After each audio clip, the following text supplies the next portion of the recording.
Welcome back to Game Crunch, everyone, keeping up to date with the latest in the video game world. Now, today, buckle up, because we got some pretty juicy things we're going to have to talk about, including we got reports of more devs that are starting to do away with their DEI practices and some bold statements regarding how they're going to be moving forward. We'll get into the details on that in just a second.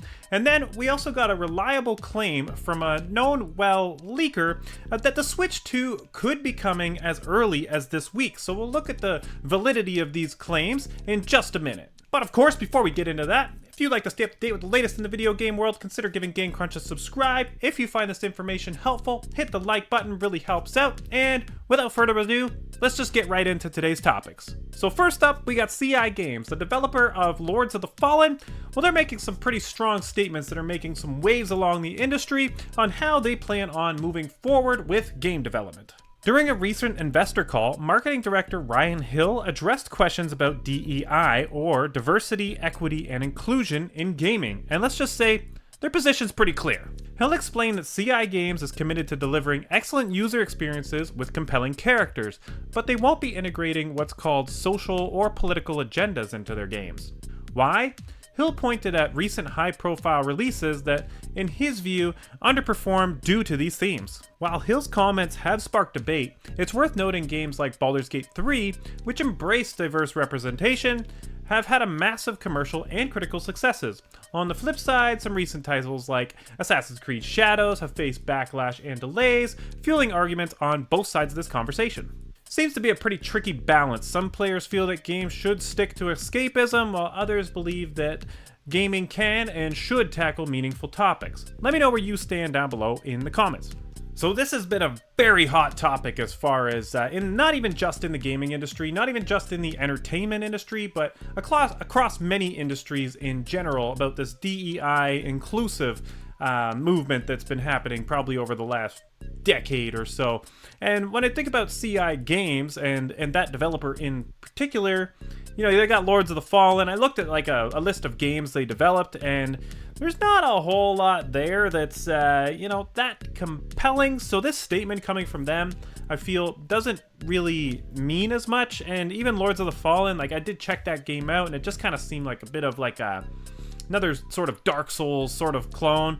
And I mean, we keep seeing this over and over again. Like Wukong, Stellar Blade, just to kind of name a few, seem to borrow very heavily from that Dark Souls genre. But I do find it funny, the shift away from the DEI policies, and I'm kind of thankful personally that they're starting to do it, because I mean, look, I'm all for it. I'm all for inclusion and everything, but I think many of you gamers, I think all of you gamers could probably be on the same page here, is that we want it to feel authentic. We want it to feel like it's real. You know what I mean? We want to make sure that it's not just the topic of the game. We don't care about that stuff. We want a good game. And I mean, if a good game has that stuff built into it, just if it feels natural, then perfect. But of course, let me know what your thoughts on this hot topic are down below. Now let's shift gears to some pretty big hardware news. According to the reliable podcast Nate the Hate, the long-awaited Nintendo Switch 2 is set to be revealed this Thursday, January 16th. That's right, we're just days away from a potential first look at Nintendo's next-gen console. If this report is accurate, the reveal will follow a two-part strategy similar to the original Switch launch back in 2016.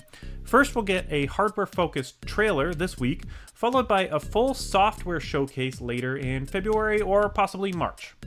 Nate the Hate also speculates that the Switch 2 could launch as early as May or June this year.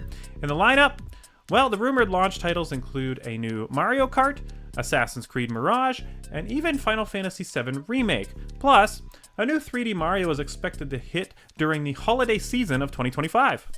This news follows a flood of leaks earlier this month, including images of slightly larger Joy-Cons with magnetic connections and alleged renders of the console's hardware. If accurate, the system will once again be powered by NVIDIA technology, promising significant performance upgrades. With Nintendo confirming plans to reveal its next console by the end of the fiscal year in March 2025, everything is lining up for a pretty big year for the company. But what do you think? Will the Switch 2 deliver, or are these rumors just setting us up for disappointment? So Nate the Hate, if you don't know who Nate the Hate is, he is very reliable when it comes to this stuff. I mean, he has been wrong in the past, but he's also been very right, eerily right on some stuff that it's like, how did you know this type of thing? And I think really the only thing that kind of upsets me about it is that if you watch the last few videos, I keep saying that my prediction is that it's going to be launched the last week of January or first week of February, so that would make me wrong. Also, if this is true and they're not launching the console with a 3D Mario, and maybe you caught that video that I did just a couple weeks ago predicting that they will launch it with a 3D Mario, and I kind of go into all my details on why I think they're launching it with a 3D Mario. And I also looked at Mario Kart and Animal Crossing being the other two top contenders to be launch titles for the Switch 2. But why I thought that it was going to be 3D Mario, well, again, it's going to make me wrong. And I don't like being wrong, but I mean, that's just the nature of making predictions. The other thing that's kind of got me about this is that if it's launching with Mario Kart, Final Fantasy VII, Assassin's Creed, there's also rumors of Red Dead Redemption 2, as well as some other titles that that might launch with it. But if that's the case, if that's what it's launching with, I might just be able to wait on buying a Switch 2.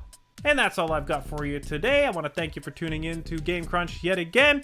And of course, let me know what's your thoughts. Do you like DEI in gaming? Do you want to get just rid of all that crap altogether? And what do you think? Do you think this prediction of when the Switch 2 is going to launch, do you think this is accurate? I mean, we're going to find out in just a couple days. But of course, let me know what your thoughts are down below. And in case you missed Friday's news, it's going to be somewhere over here. And I'm going to put another video you might like over here. And I'll catch you tomorrow. Have a good one.